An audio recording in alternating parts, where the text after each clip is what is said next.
Hey and welcome to Not Only Hollywood. Today I'm going to review Forgiven Children from 2020. This is a Japanese drama movie.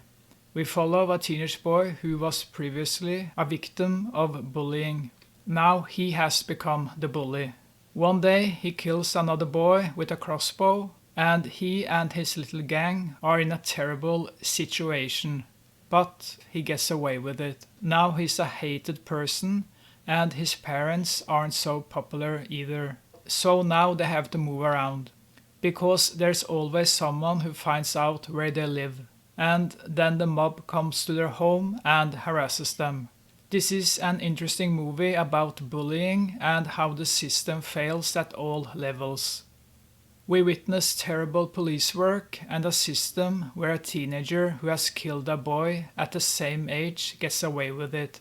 You hate the protagonist. He has a face you want to punch hard, and the actor suits this role perfectly.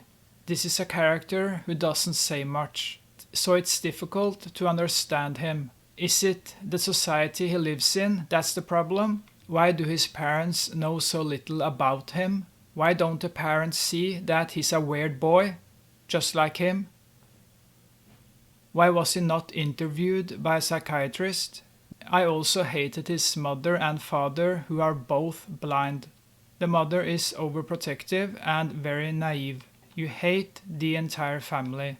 But then the story changes, and suddenly it's the asshole and his family who in a way becomes the victims. It feels wrong, but they get many of today's keyboard warriors after them. You know, the weak and pathetic trolls you find on the internet. The invisible people that you don't care about if you're up and running. They don't have any backbone. And there are so many who have mental problems that should have been locked up, or they shouldn't get access to the internet. We never noticed them so much before until they got connected to the internet.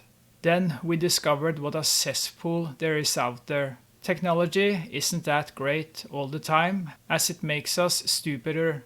So this is something that Forgiven Children also takes up. They don't just harass the teenager who killed the boy. They also harass his parents. So there are many interesting topics the movie addresses. And it doesn't feed the viewers with the famous teaspoon. But in the last 20 minutes I felt the movie crashed into a rock wall.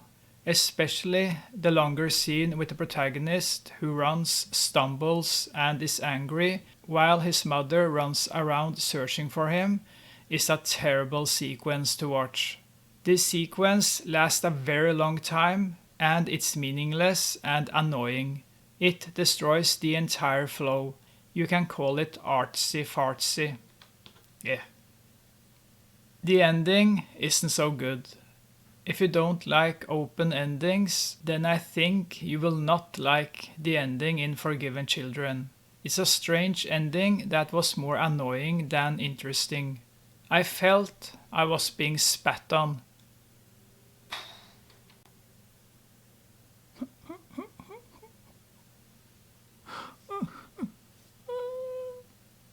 The teenager who killed the boy, who has so many trapped emotions inside of him, changes so quickly as a person without professional help?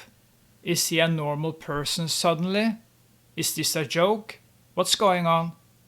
Forgiven Children is a very good and interesting movie, especially in the first two acts. But then comes the third act, and here I wish the creators of the movie could have changed the whole script. They have so many interesting topics on their plate.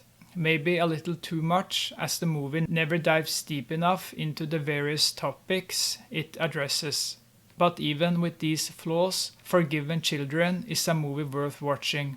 If, for example, you like a movie like All About Lily Choo Choo, then Forgiven Children should fall in taste. From 1 to 10, I give Forgiven Children 8 out of 10. Thank you for watching, and I'll see you next time. And as usual, sleep well.